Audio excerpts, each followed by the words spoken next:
안녕하세요. 반갑습니다. 내 손안의 책방 소향입니다. 오늘 소개할 책은 인류의 발목을 잡아온 어리석음에 관한 지적 통찰. 세계의 역사는 멍청이가 움직여왔다. 인류의 원동력, 어리석음에 관한 역사적 통찰을 한 권에 담은 책 바보의 세계. 지은이는 장프루스와 마르미옹, 옮긴이는 박효은, 발행은 윌북입니다. 심리학자이자 인문과학 저널리스트로 전작 내 주위에는 왜 멍청이가 많을까로 화제를 일으킨 멍청이 전문 조사관 장 프랑스와 마르미옹이 인류적 차원에서 어리석음의 역사를 제대로 조명하려 각 분야 전문가를 찾아 나섰다. 고고학자, 역사학자, 언어학자, 심리학자, 정신과 의사, 철학자, 공연 예술학자, 언론인, 경영인, 환경공학자, 각 분야에서 일가를 이룬 35명의 세계적 석학과 전문가가 다채로운 바보의 세계사를 들려줍니다.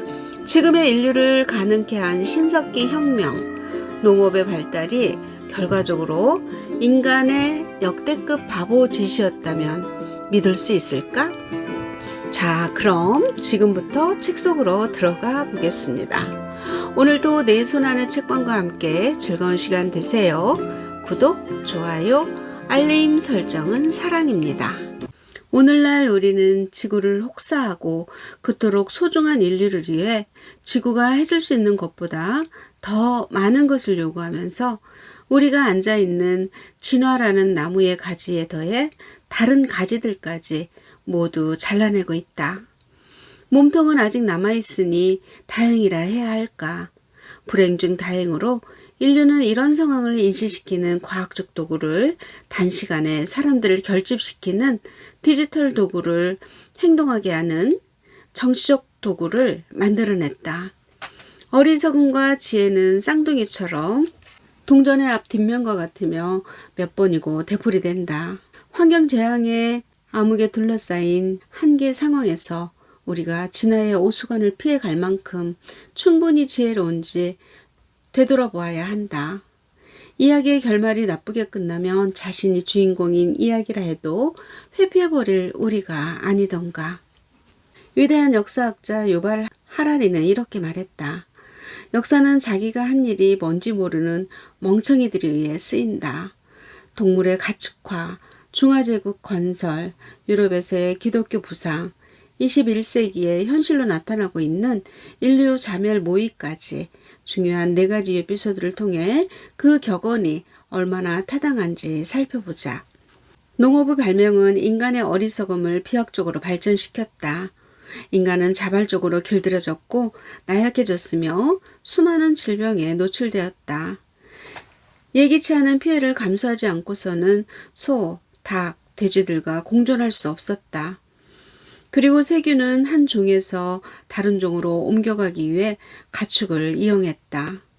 그럼에도 진화는 승전보를 올렸다. 지구상의 수렵 채집인은 500만 명에 이르렀고 서기 1800년경 농부는 10억 명에 이르렀으며 집약적 농업의 등장과 함께 인간은 머지않아 100억 명에 도달할 것이기 때문이다. 그리고 인간의 대다수는 도심에 모여 있다. 인간들 역시 집약적 축산으로 살아가는 소들만큼 행복할까? 우리 모두가 자기 어린 시절 이야기를 쓰잖아요. 어떤 사람은 20살에도 어떤 사람은 50살에 쓰기도 하고요. 아니면 몇 년 간격으로 소설 네트워크에 기록할 수도 있겠죠. 자신의 어떤 모습을 쓰는 것이 좋을까요? 우리 모두는 사건, 감정, 생각, 영감의 흔적을 보존하려고 내면을 드러내는 일기를 쓴다고 해요. 그리고 이 30년쯤 지나 그 일기를 꺼내 다시 읽어보겠죠. 저는 10살 때부터 일기를 쓰기 시작해서 26인가 7까지 매일 일기를 썼어요. 그 일기를 다시 꺼내본다면 저는 속으로 이렇게 말할 거예요. 젠장, 이 자식은 대체 누구야? 또 제가 90살이나 100살이 되어서 지금 우리의 대화를 떠올린다면 분명 같은 반응을 하겠죠. 그러면 어떤 게 진짜 나일까요? 우리가 개인의 역사를 쓰고 또 쓰는 이유는 그럼으로써 재앙과 위험에 대처할 수 있을 거라 생각하기 때문일 거예요. 인생에서 중요한 것은 비록 착각이라 해도 정의롭다 여기는 것을 실천하고 엄청난 죄라고 생각하는 것을 행하지 않는 것이니까요. 조금이라도 그렇게 할 수만 있다면 우리는 세네카가 바랐던 아름다운 삶을 살 수 있지 않을까요? 인터뷰 정리, 장 프랑스와 마르미영. 어리석음과 지혜의 가치 전복. 멍청이들은 자기가 즉시 실천으로 옮길 수 있는 지혜를 가졌다고 믿지만 그것이 바로 진정한 약점이다. 모든 것은 변화하기 때문에 지식은 그저 일시적이고 임시적이며 이로움을 주는 망각의 영역으로 물러나야 한다. 어리석음과 지혜의 가치 전복은 이 지점에서 완벽해진다. 어리석음이란 자신을 자기 안에 가둬두는 게 아니라 상황을 있는 그대로 받아들이는 유일한 방식이다. 어리석음은 타고나는 것이 아니라 정신 수련의 결과물이다. 그러면 어리석음은 내가 없어진 상태, 지식을 내려놓은 상태, 육신과 정신 안에서 멍해진 온전한 존재를 느낄 수 있게 해준다. 큰 지혜를 가진 사람은 무상함과 겸손함을 알고 결코 자기의 재능을 뽐내지 않으며 어리석음으로 슬기롭게 자신을 감출 줄 안다는 의미다. 그렇지만 조심해야 한다. 어리석음이란 일시적인 것일 뿐 변하지 않고 그 자리에 머물러 있어서는 안 되기 때문이다. 우상학에 대한 이러한 열광이 프랑스에서 어떤 결말을 맞았을까? 천만다행으로 우상학은 맥없이 퇴장했다.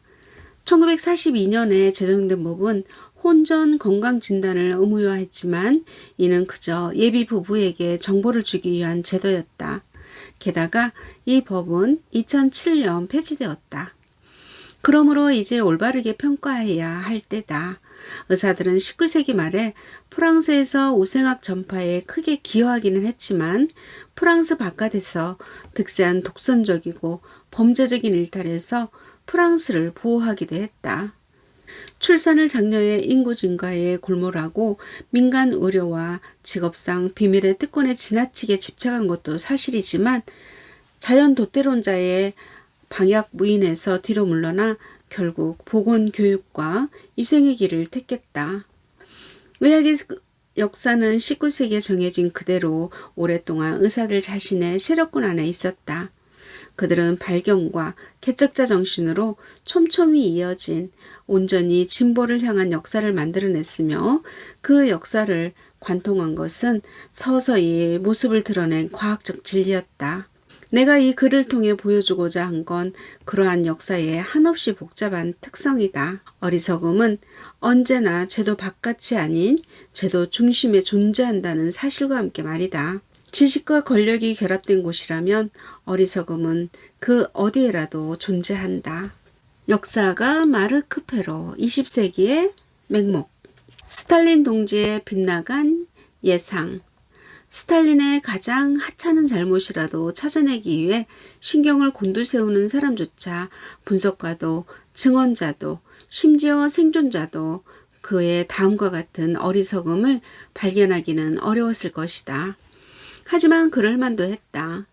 스탈린은 첩자 리하르트 조르게가 도쿄에서 보내온 메시지를 믿지 않았다. 메시지에는 독일의 공격이 언제 있을지, 독일 국방군의 주요 공격 방향이 어디인지에 대한 정보가 들어 있었다. 후에 그 정보가 정확했다는 것이 밝혀졌지만 당시 스탈린은 그 정보를 믿으려 하지 않았다. 크렘린 궁에 워낙 많은 정보가 전달되고 있었기 때문에 더욱 신중을 기했을 테지만 그보다 스탈린은 그 메시지가 독일과 소련의 관계를 단절시키려고 영국이 꾸민 일종의 작전이라 생각했다. 한편으로 그는 그러한 작전에 휘말리지 않도록 필요한 일을 했다. 체코에서 독립한 크로아티아 공화국을 인정하는 한편 독일에게 공격받고 점령당한 유고슬라비아는 지원하지 않았다. 바로 민헨의 겁쟁이 정책이었다. 이에 대해 히틀러는 스탈린이 마치 뱀 앞에 토끼와도 같다고 평했다. 헛소동으로 끝나버린 인간 폭탄. 엉성하기 짝이 없는 테러 계획뿐만 아니라 무기나 폭탄을 제대로 다루지 못하는 상황 동안 멍청한 일이다.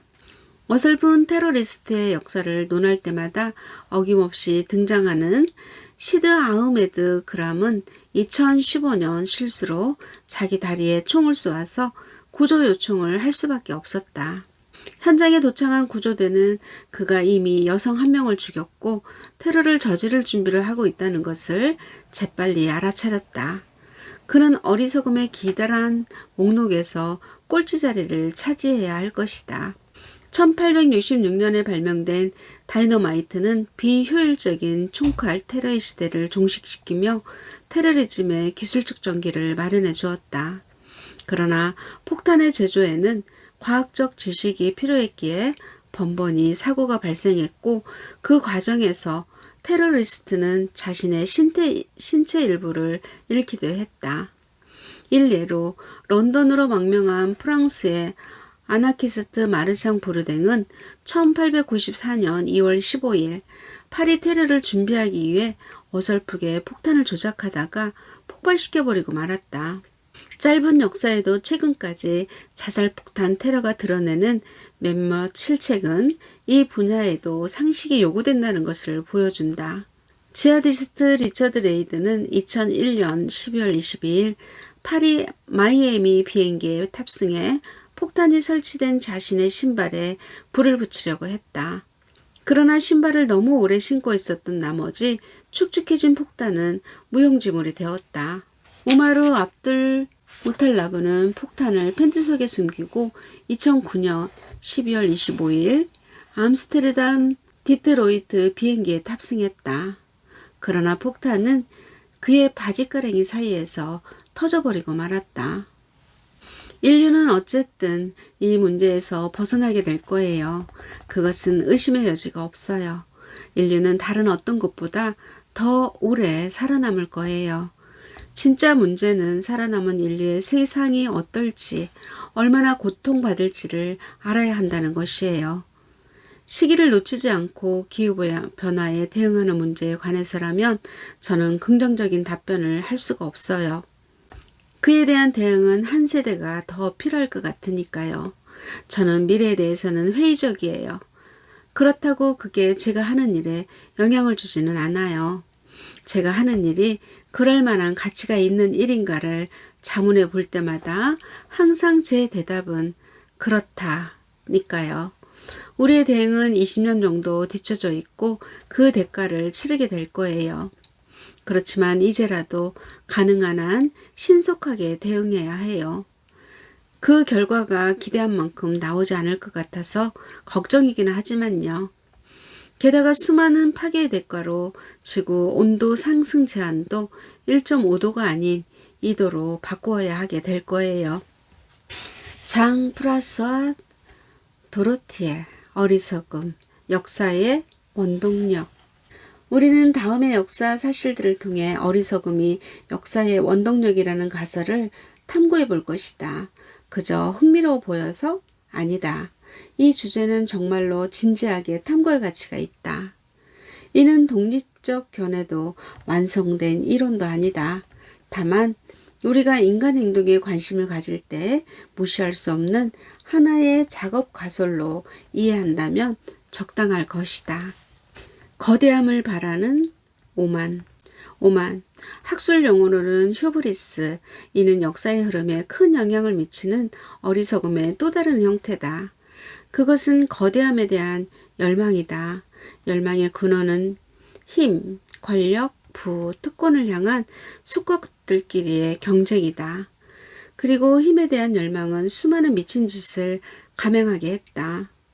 군주, 왕, 파라오, 기업가, 은행가가 자신들의 힘을 과시하기 위해 하늘을 향해 우뚝 세운 기념비, 오만의 탑들을 보자. 가장 유명한 탑은 쿠푸의 피라미드다. 쿠프는 그토록 높은 피라미드를 축조하며 하늘에 더 가까이 닿고 싶다는 명분을 내세웠으나 실상 선왕들보다 더 높은 피라미드를 짓고 싶을 뿐이었다. 거대한 기념비를 축조하려는 이 무모한 경쟁은 고대 문명 전체를 관통하며 모든 거대 문명에서 관찰된다. 메소포타미아, 이집트, 페르시아, 히타이트, 그리스, 로마, 중국, 인도, 앙코르, 마야, 잉카, 아스테카에 이르기까지 최고 권력자는 권력을 드러낼 궁전, 사원, 피라미드를 건축하며 힘을 과시하는 데 열중했다. 중세시대의 건축에 몰두한 주교들 또한 이웃 교구보다 더 높은 철탑이 있는 대성당을 짓고 싶어 했다. 공식적인 명분은 신을 찬양하기 위해 철탑을 높이 올려야 한다는 것이었지만 높은 철탑은 인간의 세속적 욕망의 결과이기도 했다. 이에 대해 프랑스 역사학자 조르드 뒤바는 이렇게 썼다. 대성당의 크기와 장엄함은 건물을 지은 주교나 사제의 오만한 자존심을 드러낸다. 프랑스 중북부 우아주주 보베 주교는 기독교 세계에서 가장 높은 첨탑을 건축하기로 결심했다. 첨탑을 세울 겁니다.